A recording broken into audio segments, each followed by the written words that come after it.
Hi everyone. I know it has been a very long time since I uploaded a new video, but it has been for a good reason. Well, first of all, my amount of cameras has doubled.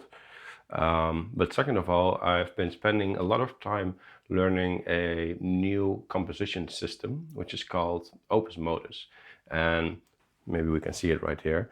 It is a system that allows one to work with musical ideas and events in a completely new way. And today I finally want to show you what it can do and why it's now by far my most important tool in my studio. So to demonstrate it, I created a short, slightly mad electronic piece using a combination of hardware and software synths. This is of course absolutely not necessary, but it is a lot of fun. So in this piece, Opusmodus is sending MIDI to my Korg Nautilus workstation piano, as well as to my Roland SPD, it's a sample pad, and to Ableton. So let's give it a quick listen, after which we can dive into the piece itself and figure out how it works.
So that's the score, but what is Opusmodus? Well, on their website it says it's a parametric music composition system, which essentially means that you can work on the individual elements of a musical phrase separately, such as pitch, lengths, dynamics, etc. And this is a very powerful concept, which is difficult to explain when you have not experienced it yet. I guess at its most basic, it can quickly lead to results that you would never come up with in a more traditional system. It is much more than that though. At the risk of being overdramatic, I can say that Opusmodus has been the only tool lately that made me enjoy making music again.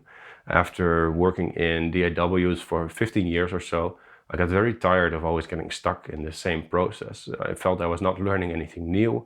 I quickly got stuck into countless habits. I even noticed some sort of resistance when opening up the piano roll or, God forbid, the automation view.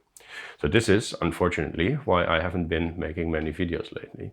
I tried switching to Reaper, Ableton, Bitwig, Super Collider, all this hardware, but none of it could really inspire me as much as it did years ago. So the big difference in Opusmodus is that it doesn't force you to work in any certain way. Instead, it teaches you how to become a better composer through hundreds of built-in functions, all containing excellent documentation. So it has allowed me to learn many new awesome ways to come up with melodies, harmonies, and rhythms. Things such as L systems, microtonality, counterpoint, tonettes, klangreihen, spectral partials, probability, and so much more. So that's my slightly personal rant. I hope you're still with me. If so, let's take a look at some of these functions in context of the composition you just heard. So I started this piece by playing around with some chord functions inside Opusmodus, and there are many of those, such as chord variations, there's chord series, harmonic progression, I can never say progression quite right, which is one that I really like. There's a closest path function, which is great for voice leading. So I messed around with these functions until I came up with some sort of a progression, which I then created a simple score out of, a little bit better looking than this one. this score I then printed, and I played around on piano for a couple of hours just to come up with new ideas, new variations, mess around with some melodic ideas. I changed the voicing and the inversions a little bit, and then finally I entered the chords back into Opusmodus again, which can be done with either MIDI input or by simply typing the chords. And from that point, the fun really starts, because now these are just the chords without any lengths. Here I create lengths for them. These are whole notes 16 times. And then I combine them in this make OMN function. And this is that thing that I mentioned, where we can work on separate elements first, and then we can later combine it again. So I'm doing that, and then I'm splitting this list into sort of an intro and an outro kind of situation. I also take the chords and use a melodize function to pitch melodize. This is a regular melodize. I'm using this to create, well, the name says it, melodies out of the chords. And all of this I'm sending to my piano. We'll see this later at the bottom of this piece. So then I create some variations for Ableton as well. I create basically a new rhythm here, which sounds like this. Very simple. And then again, I map that to the chords so that we get this.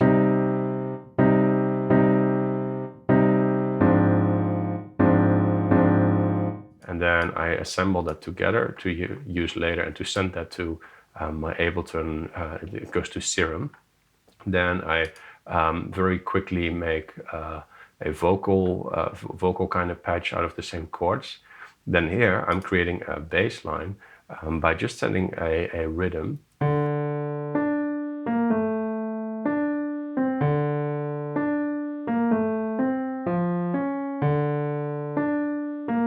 And this just keeps repeating. But the trick here is to then use a tonality map function to map this bass line to my chords again. So they will always follow the chords.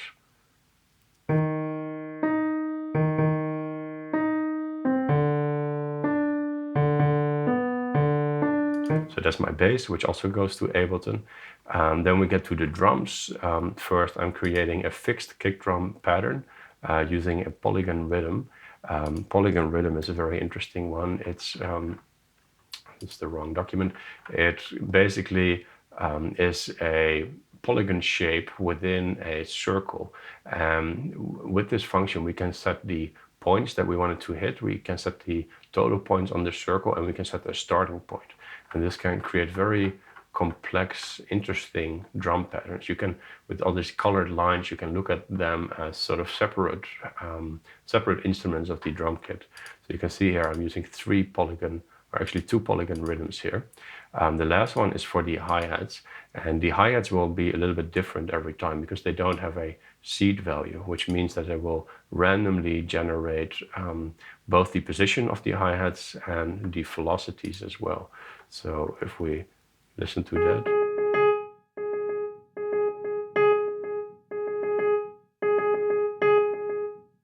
Right now it's a piano, of course, but later this will be a hi-hat because I'm just using the MIDI. And I sent this to my SPD drum pad, which you saw in the intro. So that's pretty much it for the whole piece itself. This is just the notes though. And then here we get into the actual modulation. So what we can do is we have this function which is called gen ramp. And with this we can basically, with numeric values, we can create multiple ramps and combine them together. It would look something like this. So this one here is the first ramp, this is the second one, third, fourth, etc. So those are these rows right here. So this creates the shape, and this is regardless of the length of the shape. And the beautiful thing is that if you combine this with the scale ramp function, you can say that you want this whole shape to last for exactly 16 bars, or in this case for exactly 2 bars.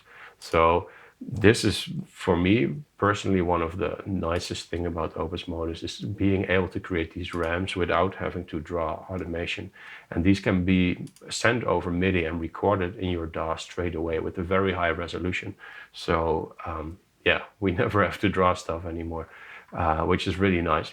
So we create those, a bunch of different modulations, and then we create controllers for those. So Gen Controller basically allows you to connect to a MIDI bus and to send this shape to anywhere you want. So for example, I'm controlling here the hi-hat foot pedal of my drum machine. I'm giving it 6 values, and one of those values is going to be 0. The other, so 0 means open hi-hat, this means closed hi-hat. So I'm creating all my controllers here. And then finally, in my def score here, this function is responsible for sending everything. So we have a couple of global things, and then we get into the channel. So you can see I have 3 channels for my drums. They're all on channel 10, but they're different nodes. And I'm sending them to this port, which happens to be my drum machine. If you want to get a list of all the ports connected to your computer, you can use the MIDI destination function, and it will show all the virtual and physical MIDI ports that you have. So I'm sending this to that. Then I have my piano stuff, which I'm sending to this port.